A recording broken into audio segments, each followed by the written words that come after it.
Good evening. Giving hope to others. That's what Josh Orr's mom says her son was all about. Josh and his best friend Justina were killed when their Uber they were in was struck by a driver who, according to police, was out to harm as many people as possible as a New Year's Eve concert was letting out at the Kodak Center.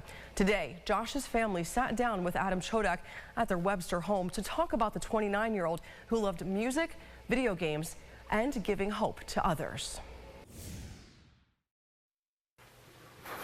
He was somebody that always looked for the person who had no one. People came to him mostly on Xbox, his Xbox friends. When they had nobody, he was always there with them, playing with them. He advocate for mental health. He was just loved live music. He was just a great kid. He really was. He had a very special relationship with Justina, if you could talk about that.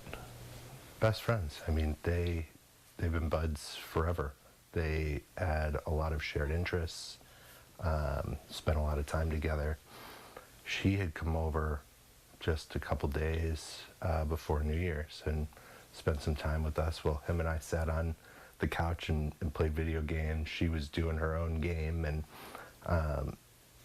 just being in each other's company brought them both a lot of comfort, which is like the best, it's the best kind of friend you can have. Tagging off of what Ty said too, his video game community, I would join one of his parties and it would just be such a safe space. Like, everyone was always relaxed. Sometimes it would be yelling because they lost a game or whatever, but when Josh was there, I mean, everything just ran so smooth. They all looked up to him as a leader. Obviously, we've heard stories about the first responders rushing in, paramedics, police officers. Any message to that community? My understanding about the scene is unimaginable and horrific. And the people who jumped in to help, these people are also heroes for what they do every day.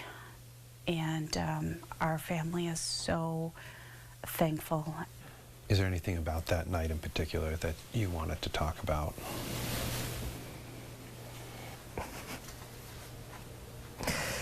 If he could have crafted it, it's almost the perfect scenario.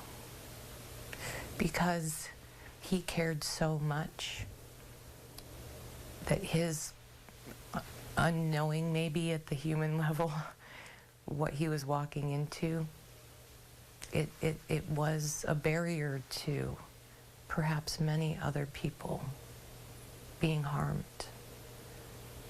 And so that, it gives me just a tiny bit of solace. Josh's father also told us his son had wanted to go to another concert that night, but it was sold out, so he and Justina chose to head to the Kodak Center. We also have an extended version of this interview right now for you to view at rochesterfirst.com.